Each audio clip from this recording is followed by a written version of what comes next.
Everyone, welcome to commerce tutorial. मैं हूं आपकी अपनी होस्ट। आज हम स्टार्ट करने जा रहे हैं +2 की इंडियन इकोनॉमी का first chapter, Indian economy on the eve of independence. Independence अब हमें पहला जो हमारा 1947 में हमें क्या मिली थी, इंडिपेंडेंस मिली थी। इसके पहले जो हमारी इंडिया पे रूल था वो किनका था, ब्रिटिशर का था।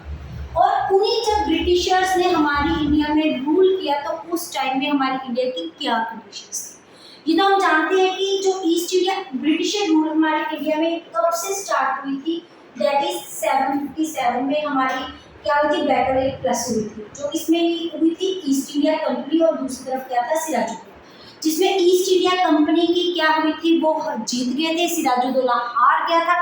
उसके बाद ब्रिटिशर्स को इंडिया में आने का मौका मिला और उन्होंने इंडिया में एक पॉलिसी अप्लाई की थी, that is exploitation policy. Exploitation policy के कारण हमारी जो इंडिया की कंडीशंस है वो डाइवर्स करती थी। इस टॉपिक पे जाने से पहले हम पहले ये देखेंगे कि प्री ब्रिटिशर पीरियड हमारी इंडिया में कैसा।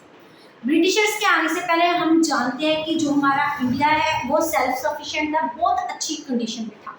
हमारे इंडिया में natural resources, mineral resources, soil fertility और केमिकल रिसोर्सेज, हर टाइप के जो रिसोर्सेज है अबंडेंस में पाई जाती थी, जहाँ पे प्रोडक्शन भी बहुत अच्छी होती थी। तभी की इंडिया को किस नाम से जाना जाता था, सोने की चिड़िया के नाम पे। इंडिया ऑन द टॉप में था। और इंडिया में जो तीन हमारे जो मोस्ट इंपॉर्टेंट सेक्टर थे, that is agriculture sector, industry sector और ट्रेड सेक्टर, वो भी बहुत अच्छे चलते थे। अगर हम एग्रीकल्चर सेक्टर के नाम से जाने तो उस टाइम पे जो हमारा एग्रीकल्चर सेक्टर था वो किस नाम से फेमस था, सेल्फ कंटेन्ड विलेज कम्युनिटीज। वो क्यों था, क्योंकि अपने फार्मर्स की वजह से। रीजन, जो फार्मर्स थे वो सेल्फ सफिशिएंसी थी, वो जो अपनी सब्सिडेंस फार्मिंग खुद प्रोड्यूस करते थे, सेल्फ जनरेटर थे, उन्होंने किसी और के ऊपर डिपेंड नहीं रहा जाता। और वहाँ के लोग ये सिर्फ एग्रीकल्चर के नहीं, वो और भी काम करते थे, जैसे कि गोल्ड स्मिथ हो गया, हमारा ब्लैक स्मिथ हो गया, वाशरमैन हो गया, कोबलर हो गया। हर कोई अपने काम पे प्रॉपर वे में क्या था, परफेक्ट था। और अगर हम इंडस्ट्री की बात करें तो जो हमारी इंडस्ट्री में 2 टाइप ऑफ हमारी इंडस्ट्री होती है, एक लार्ज स्केल, एक स्मॉल स्केल। उस टाइम पे लार्ज स्केल इंडस्ट्री तो इतनी फेमस नहीं थी, लेकिन जो स्मॉल स्केल इंडस्ट्री थी वो हमारी हैंडीक्राफ्ट जो इंडस्ट्री थी वो बहुत ज़्यादा फेमस थी। हमारे इंडिया की आर्ट एंड क्राफ्ट की बहुत वैल्यू थी। उस टाइम पे जो आर्ट एंड क्राफ्ट था वो हाथों से किया जा रही थी, कष्टकारी कोई भी हमारे प्रॉपर मशीन से नहीं की जाती थी। और जिसमें बास्केट वीविंग होगी, जो काम एक ही फैमिली के अंदर हम शो कर सकते हैं। घुमियार का काम हो गया, यूटेंसिल्स बनाना हो गया मिट्टी के, या फिर स्कल्पचर बनाना हो गया, वो किस में शामिल हो जाते हैं, हमारे इंडस्ट्री में शामिल होते हैं। वो क्यों इतनी इंपॉर्टेंस थी, क्योंकि वहाँ के नवाब, राजा, प्रिंसेस जो हमारी हैंडीक्राफ्ट के प्रोडक्ट्स को बहुत ज़्यादा वैल्यू देते थे, क्योंकि उनकी क्या था, इंटरनेशनल वैल्यू थी। और ये माना जाता है ये हमारे आर्ट एंड क्राफ्ट का एक है सिंबल है। और अगर हम ट्रेड का समझे तो हमारा जो ट्रेड है वो भी बहुत अच्छा था। 17वीं सेंचुरी में एक फ्रेंच साइकोलॉजिस्ट, उसने फ्रेंच रेवोल्यूशनरी था, उसने कहा था कि हमारी जो उस टाइम का ट्रेड था it was richer than Egypt. ये वो कि सिर्फ हम इंडिया में नहीं कंटेन करते थे, उस टाइम पे जो इजिप्ट का ट्रेड था वहाँ पे भी एक्सपोर्ट करते थे।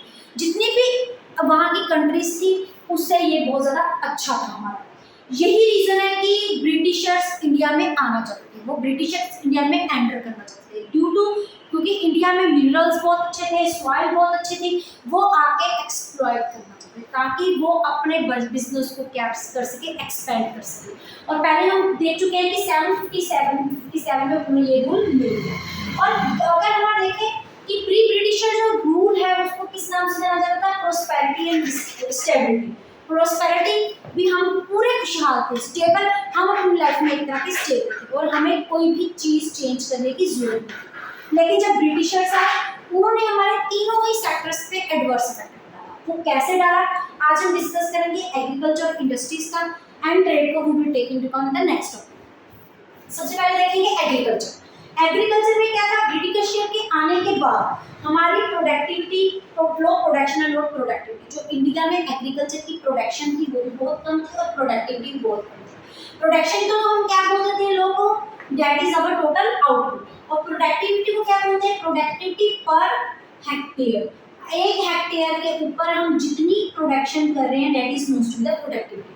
अगर हम उस टाइम की बात करें तो ये जो प्रोडक्टिविटी आज मॉडर्न टाइम दैट इज 2016 और 17 के साथ कंपैरिजन किया गया, वीट की जो थी वो 3 टाइम्स कम थी। अगर हम राइस की बात करें नियर अबाउट कितने टाइम्स कम थी, 4 टाइम्स कम। उसके बाद है हाई डिग्री ऑफ अनसर्टेनिटी, बहुत ज़्यादा अनसर्टेनिटी पाई जाती है। अनसर्टेनिटी क्यों? अभी भी हमारी जो एग्रीकल्चर थी वो किस पे डिपेंड होती थी, हमारी मॉनसून पे डिपेंड होती थी। मॉनसून में हमारा क्या आता है, रेनफॉल।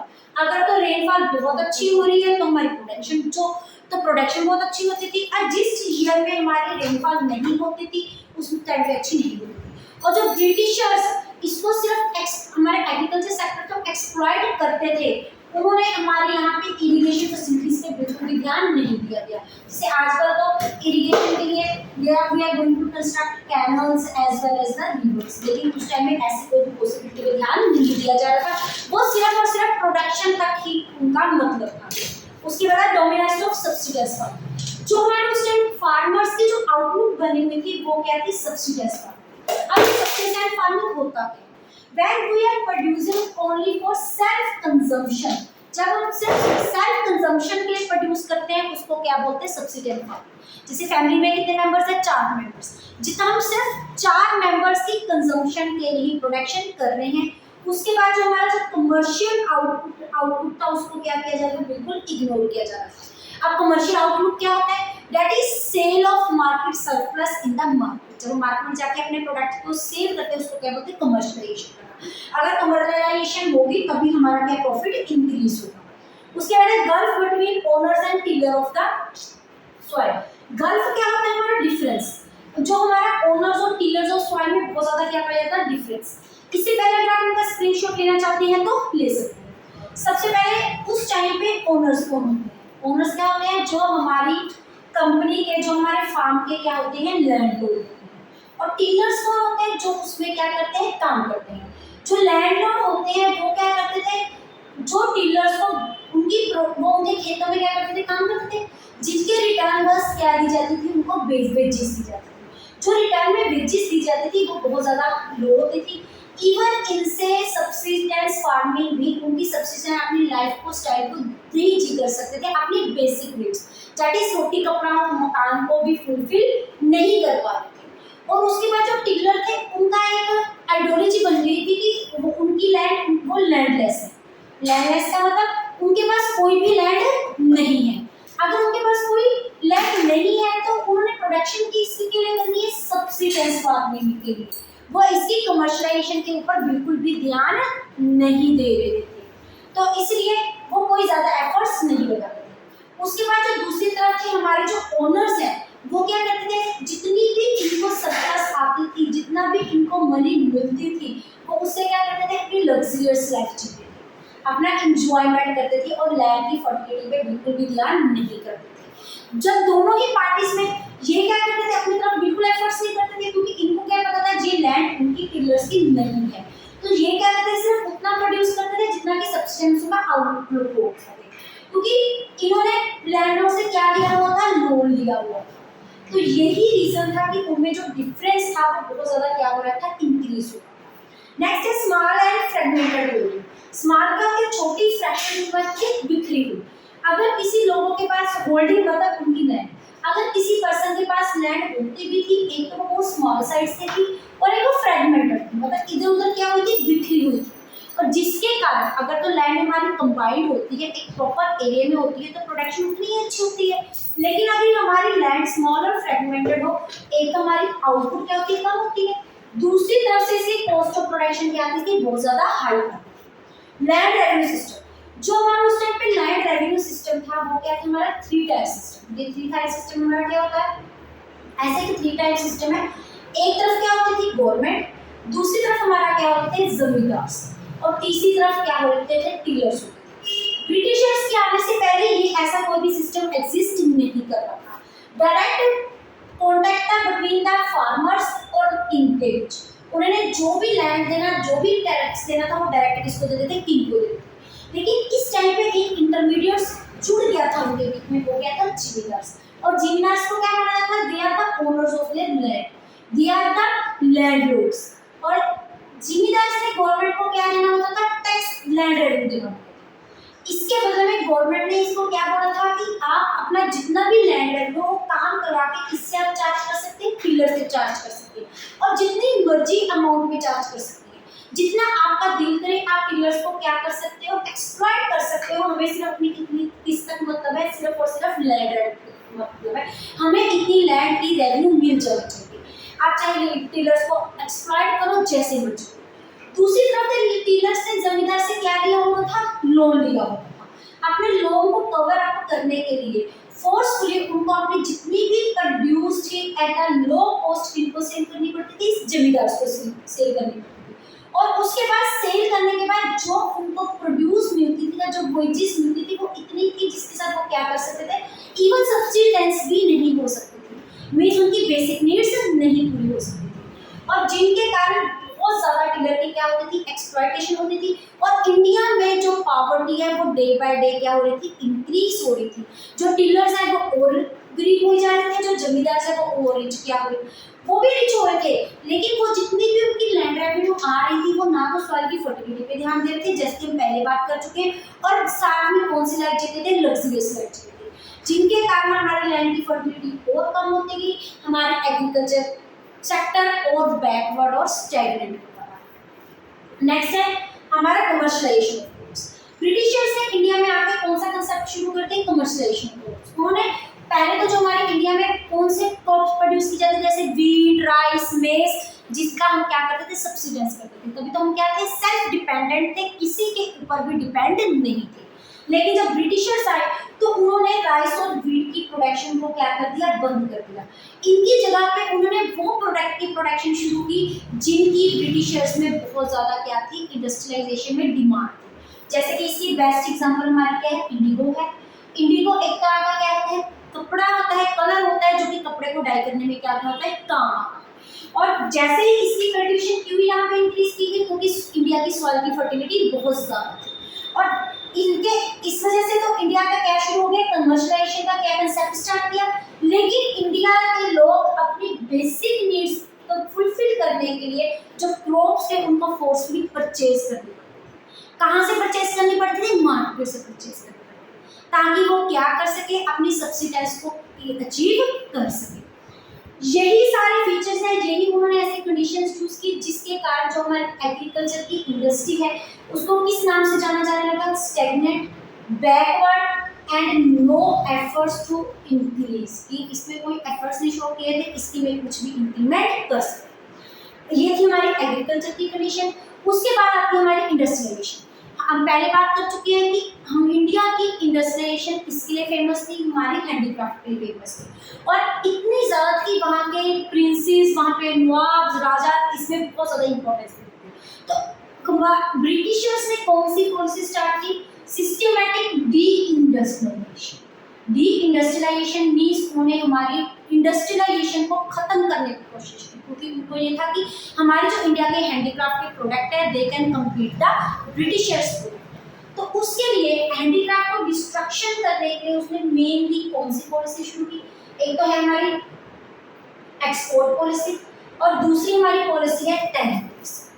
और दूसरा मेन एक था, एक तो हमारी हैंडीक्राफ्ट की क्या करना, डिस्ट्रक्शन करना, उसके लिए उन्होंने शुरू की डिस्क्रिमिनेटरी एक्सपोर्ट पॉलिसी। और साथ में उन्होंने क्या किया, पोटेंशियल मार्केट इंक्रीज की, किसकी, इंडस्ट्री, किसकी पोटेंशियल मार्केट की, ब्रिटिशर्स की पोटेंशियल मार्केट को इंडिया में इंक्रीज किया, और इंडिया की जो अपनी मार्केटिंग हैंडीक्राफ्ट उसको क्या कर दिया, अबोलिश कर दिया। अबोलिश करने के लिए उन्होंने कौन सी पॉलिसी शुरू की, that is discriminate export policy. और इसके कुछ इंपॉर्टेंट पॉइंट्स है, वो पॉलिसी में क्या क्या मेन, जो हमारी डिस्क्रिमिनेट टैरिफ पॉलिसी उसकी क्या मेन फीचर्स है। सबसे पहले है डिस्क्रिमिनेटिंग टैरिफ पॉलिसी। डिस्क्रिमिनेटिंग होता है कि डिस्क्रिमिनेट करना, इक्वालिटी मेंटेन ना करना, इसमें टैरिफ पॉलिसी। अब सबसे पहले ये टैरिफ पॉलिसी होती है, टैरिफ क्या होता है, at the time of export and import, जब भी मैं प्रोडक्ट्स को एक्सपोर्ट कराते हैं या इंपोर्ट कराते हैं उस टाइम पे कुछ ड्यूटीज पे करनी पड़ती है, in the form of export duty and import. वो कैसे थी, डिस्क्रिमिनेटिंग। वो कैसे थी, ब्रिटिशर्स ने क्या किया, जो हमारे यहाँ का रॉ मटेरियल था it is free duty, export duty free करके ये कहाँ पे जाता था, जो हमारे ब्रिटिश कंट्री में जाता था, दैट इज ब्रिटेन। और वहाँ से इसको फिनिश प्रोडक्ट में कन्वर्ट करके इंपोर्ट फ्री इसमें आता था, इंडिया में आता था। अगर इंडिया से कुछ भी हैंडीक्राफ्ट के प्रोडक्ट को एक्सपोर्ट करना होता था तो उस पर बहुत ज़्यादा उनको ड्यूटी पे करनी, अगर वही रॉ मटेरियल उधर जा रहा था वो ड्यूटी फ्री जा रहा था, ताकि दोनों तरफ उनका बेनिफिट। हमारी जो हैंडीक्राफ्ट की इंडस्ट्री थी वो सिर्फ इंडिया में नहीं, वो ब्रिटिशर्स में भी एक्सपोर्ट। क्यों? ब्रिटिशर्स में भी वो पिच वो बिल्कुल खत्म हो गई। क्यों? अगर तो हमारी जो भी है, हमारी अगर हैंडीक्राफ्ट के प्रोडक्ट फॉरेन कंट्री में एक्सपोर्ट होने जा रहे थे, वहाँ पे export duty high rate of पे करनी पड़ती है। लेकिन अगर हमारा रॉ मटेरियल एक्सपोर्ट होकर वहाँ जा रहा था तो वो क्या था, फ्री ऑफ एक्सपोर्ट। और इसकी वहाँ पे मशीन की हेल्प से क्या होती थी, प्रोसेसिंग होती थी, और उसके किसमें कन्वर्ट किया था, फिनिश्ड गुड में कन्वर्ट किया था। वो भी इंपोर्ट फ्री होकर हमारे इंडिया में आके सेल आउट किया जाता। और इंडिया को फोर्सफुली वो प्रोडक्ट क्या करने पड़ते थे, परचेज करने पड़ते थे, क्योंकि उनकी अपनी जो बेसिक नीड्स वाली उन्हें हैंडीक्राफ्ट की इंडस्ट्री क्या करती थी, खत्म कर दी थी। सेकंड है डिसअपीयरेंस ऑफ प्रिंसली, हम पहले कर चुके हैं। जो हैंडीक्राफ्ट के प्रोडक्ट्स थे वो कहाँ पे ज़्यादा फेमस थे, नवाब्स में, राजा में, प्रिंसेस। ब्रिटिशर्स ने क्या किया, ये प्रिंसेस कोड को भी क्या कर दिया, अबोलिश, क्योंकि वो इसको अपना आर्ट एंड क्राफ्ट का एक सिंबल मानते थे, अपना हेरिटेज का सिंबल मानते थे। अगर प्रिंसली कोर्ट ही खत्म हो गए, राजास खत्म हो गए, नवाब्स खत्म हो गए, तो हैंडीक्राफ्ट इंडस्ट्रीज क्या होगी, खुद को खुद अबोलिश होगी। उसके बाद competition of machine made products, हम पहले ऑलरेडी कर चुके हैं कि यहाँ से जो रॉ मटेरियल था वो फ्री ऑफ एक्सपोर्ट ड्यूटी कहाँ पे चलता, ब्रिटेन में जाता था, और वहाँ से प्रोडक्ट बन के यहाँ पे, और जो कि थे मशीन मेड, मशीन की हेल्प से बने होते थे। और मशीन की हेल्प से बने होने के कारण उनकी जो कॉस्ट ऑफ प्रोडक्शन है वो क्या होती थी, कम होती थी। लेकिन जो हैंडीक्राफ्ट में हम यहाँ लेबर की हेल्प से करते हैं, तो लेबर की हेल्प से जो प्रोडक्ट बनाए जाते थे वो हाई कॉस्ट होते, प्लस मशीन में जो प्रोडक्ट बनाए जाते थे वो ज़्यादा फाइन क्वालिटी, जिसके कारण हमारा जो कंपटीशन है हमारी हैंडीक्राफ्ट इंडस्ट्री फेस नहीं कर पाई, जिसके कारण हमारी जो हैंडीक्राफ्ट इंडस्ट्री है it goes to be abolish. Next point है न्यू पैटर्न ऑफ डिमांड। वहाँ से न्यू प्रोडक्ट इंडिया में आने के कारण यहाँ पे कौन सा कल्चर आ गया, वेस्टर्न कल्चर आ गया। ब्रिटिशर्स का वेस्टर्न कल्चर इंडिया में आने जाके इंडिया के प्रोडक्ट्स की डिमांड क्या होगी, कम होगी, जिनके कारण लोगों का पैटर्न चेंज हो गया और किसकी तरफ मूव हो गए, ब्रिटिश कंट्री की तरफ मूव हो गए। नेक्स्ट है इंट्रोडक्शन ऑफ रेल्वेज। हमारे इंडिया में जो फर्स्ट रेलवे इंट्रोड्यूस हुई थी that is 1853 from Delhi to Thane. जब रेलवे की इंट्रोडक्शन हुई, railway is the cheapest source of travelling, सबसे ज़्यादा चीपेस्ट सोर्स है। जहाँ पे जो प्रोडक्ट थे उन्होंने रेलवे के थ्रू भेजने शुरू करते थे, वो और भी कॉस्ट उनके साथ कम पड़ती थी, जो हैंडीक्राफ्ट इंडस्ट्री इधर से भी उनको फेस नहीं कर पाती। चाहे रॉ मटेरियल यहाँ से भेजना हो वो भी फ्री ऑफ कॉस्ट आता था, वहाँ से फिनिश्ड प्रोडक्ट आने वो फ्री कॉस्ट आना होता था। नो कैपिटल इन्वेस्टमेंट, ब्रिटिशर्स ने हमारे लार्ज स्केल इंडस्ट्री को और फ्लोरिश करने के लिए कोई भी इन्वेस्टमेंट नहीं करते थे। वैसे हमारे इंडिया में लार्ज स्केल इंडस्ट्रीज की इतनी इंपॉर्टेंस नहीं थी। रीजन जो भी प्रोडक्शन की जाती थी वो किससे की जाती थी, थ्रू द हैंडीक्राफ्ट की जाती थी, हाथों से की जाती थी, जिसके कारण हमारा इंडस्ट्रियल सेक्टर भी क्या हो गया, टोटली खत्म हो गया। लेकिन अगर हम देखें डिवेलप होने के लिए, डेवलपिंग स्टेज के लिए हमारा इंडस्ट्रियल सेक्टर को ओवरकम होना, डेवलप होना बहुत ज़्यादा जरूरी है। ये थे कुछ इंपॉर्टेंट फीचर्स जो किसके साथ रिलेटेड थे, डी इंडस्ट्रियलाइजेशन पॉलिसी के साथ, जो कि ब्रिटिशर्स ने स्टार्ट किए थे। उसके बाद कुछ इंपॉर्टेंट की पॉइंट्स हैं जो कि इस चैप्टर के साथ इंपॉर्टेंट है। सबसे पहले पार्टनरशिप। जब इंडिया की पार्टीशन हुई, इंडिया गॉट इंडिपेंडेंस ऑन 15 अगस्त 1947, उसी टाइम इंडिया की क्या हुई थी, partition between India and Pakistan. Partition होने के बाद हमारे इस चीज़ का भी इंडिया के एग्रीकल्चर पे बहुत ज़्यादा नेगेटिव इफेक्ट पड़ा। क्यों? जो हमारे इंडिया की 82% पॉपुलेशन थी वो कहाँ में आ गई थी, इंडिया में, लेकिन वो कंट्रीब्यूट सिर्फ कितना करते थे, 65% ऑफ द फूड ग्रेन्स।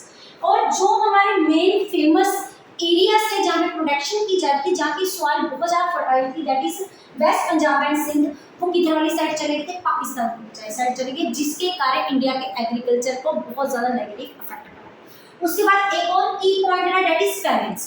सबसे पहले फैमिन्स क्या होती है, फैमिन्स का जनरल वर्ड क्या होता है, भूख, हंगर, स्टाइवेशन या फिर सूखा।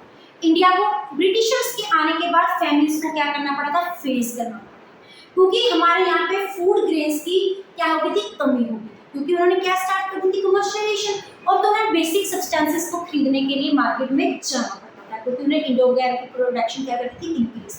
इससे पहले अगर कुछ ऐसी कंडीशन होती भी थी, लेकिन हमारे इंडियंस अपना फूड स्टोर करके रखते थे, जिसको उस एडवर्स कंडीशन में यूज करते थे। और ये फैमिन का मेन पीरियड कौन सा माना जाता है, 1760 से लेके 1943।